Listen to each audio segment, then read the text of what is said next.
Live life louder. Good morning, Brezzy and Louise from the Blizzards. How are you? Good morning. Good. How you Hello. doing? What's going on? It's good to see you both. It's sunny wherever you are. Niall, Louise, the sun is radiating on your face too. All good. Congratulations on the new single, guys. One good thing. It is our I Love Irish track of the week. I guess the start. Niall, will you tell us what it's about? It's quite a simple song. I think we actually didn't write it during the pandemic. People think we did because it sounds like an anti-pandemic song, but it's basically just that moment in the day when somebody, the right person, says the right thing at the right time when you need to hear it. And it could be the simplest of things, you know. And I think we always expect big, grandiose gestures and moments, but sometimes that's not what you need. And the song is just about that time when you just need to hear something decent. And it's that simple. One good thing can change your entire day. I love it. I like the sentiment of that, no matter how small or indeed big it is. The song and indeed the video debuted on the IFTAs on Virgin recently. A different version of the IFTAs. Obviously, it was virtual. Would have you been preferred to have been there jamming it out live? I actually don't think I would have, to be honest with you. I think I would have actually caved. You know, the IFTAs obviously are a huge.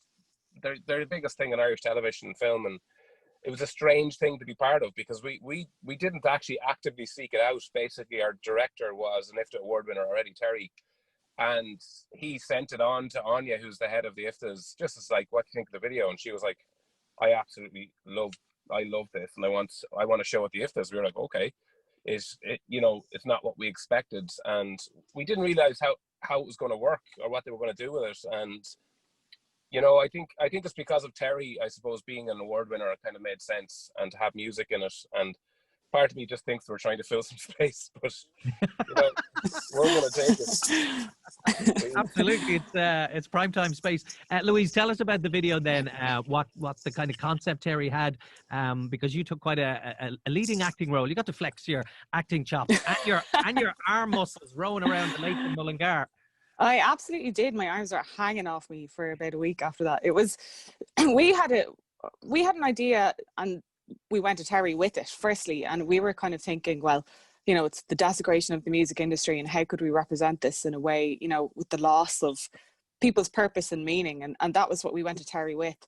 And he took that and he created something far more kind of conceptual, you know, and arty with it and in a way that was quite beautiful. So he took it in a different direction whilst representing what it was that we wanted to represent. And we ended up with that. But I remember when we both read the treatment, or all of us read the treatment, it was, it was me, and it was quite dark, you know, it seemed quite dark. And we had a little bit of reticence, but I think it was the first time all of us actually handed the creative control over to somebody else outside of the band to run with this, and we really trusted him, you know, and we were reticent. I was reticent for multiple different reasons, but I think we're all really happy with how it turned out, and we're delighted with the reaction to it as well. It looked pretty cold out on that lake as well. I cannot emphasize the amount of messages I've gotten from people. I'm talking probably about 50 plus, like direct messages going, "Were you very cold?" It was very cold. You look very cold. I'm worried about your health after that video. More so than complimenting it. We had to do feck all. The three of us, like Louise went out at 8:30 in the morning. We didn't see her again until about 3 o'clock.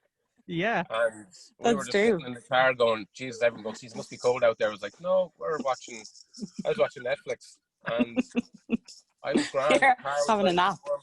Yeah, I had a few naps, and we had little flasks of tea, and we had sandwiches and a little picnic while Louise got earlier.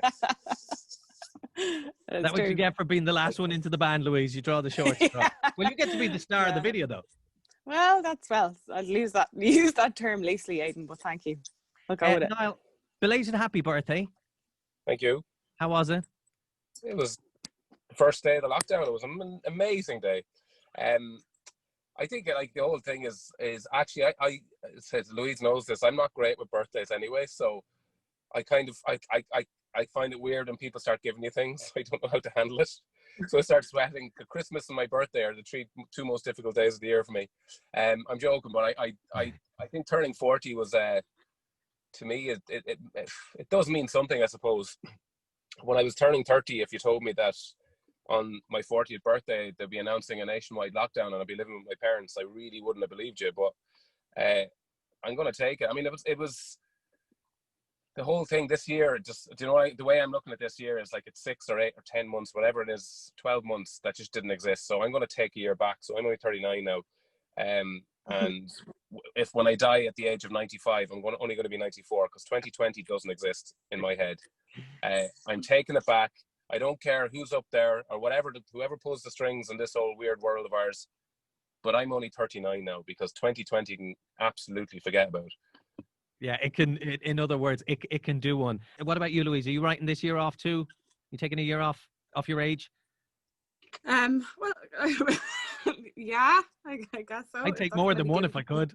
I might take a couple. Yeah, for sure. I'm just going to deny it. But it's I think 2020, the speed with which it's moved, you know, that's the bit that gets me every time. I'm like, I can't believe that we're at the end of October. You know, for a year that had not much in it, it absolutely flew at the same time. So yeah, there's been a weird distortion of time in 2020. So I'm aligned. And yet there's been so much in it. It's kind of, it can be hard to keep up with it, even though some days do feel like Groundhog Day. Brezzy, you have a new book out also, the Chill Skill. Will you tell us a bit about that and how that's helping younger people? Because we talk about all age groups at the moment, and we're all very worried about our elderly and people who are isolated in the community. But you speak so well about children and young people and what they're going through. We never experienced, and how hard it is on them to grasp. We as adults are struggling with it. How they're struggling with it. I think adults kind of process stress in a different way. Like our responsibilities are like mortgages and bills and these kind of old people kind of responsibilities. So we always think our fears and anxieties and problems are much bigger than kids because they don't have to deal with that stuff.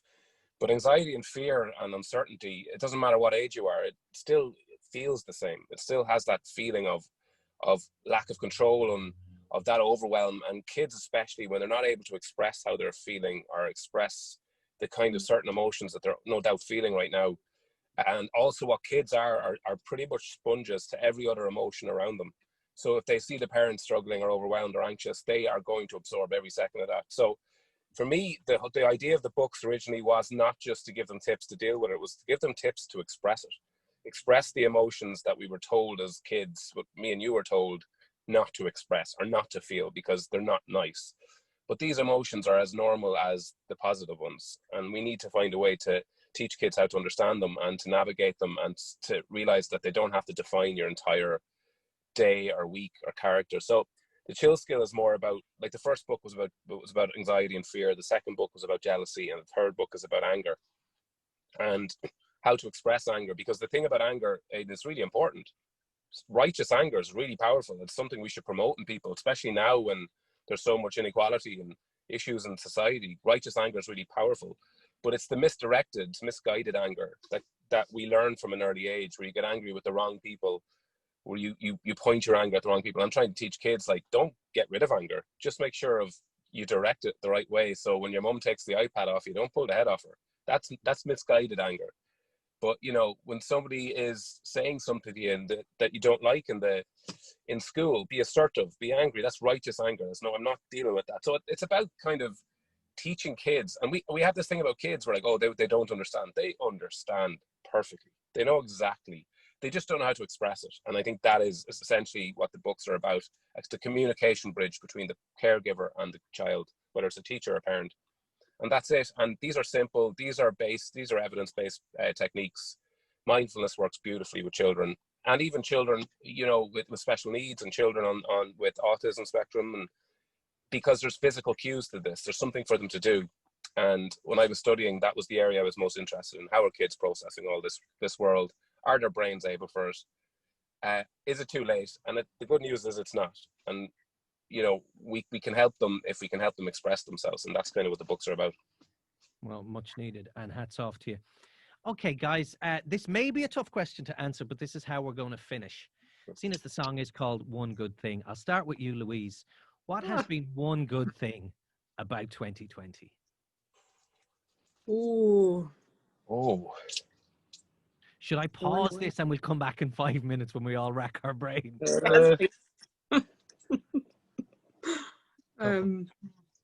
It's You have to give her a countdown. She'll be here till 2021 if you don't give her a countdown. a little bit indecisive, so I don't want to leave things out. I think, I'm always reluctant to give really simple answers, but in fact, that's what I've been kind of preaching for the last while, is the simplicity, that is the one good thing. And I think having extra time to connect to everything that gives your life meaning. And art, reading a book again and actually sitting and having the time to read a book and let it go in and let it sink in and be inspired by the world of information and history that lies within two covers. I think that for me I've definitely rediscovered that and had the time to do that. And I love that because it's sort of this world of imagination and fantasy that you can tap into. And it is a little bit of leaving the current reality. So that for me has definitely been one good thing. Okay, well, on that then, what recommendation do you have of a book? If somebody's looking to pick up a book and start reading. The Chill is a pretty good book, I must say, unprompted.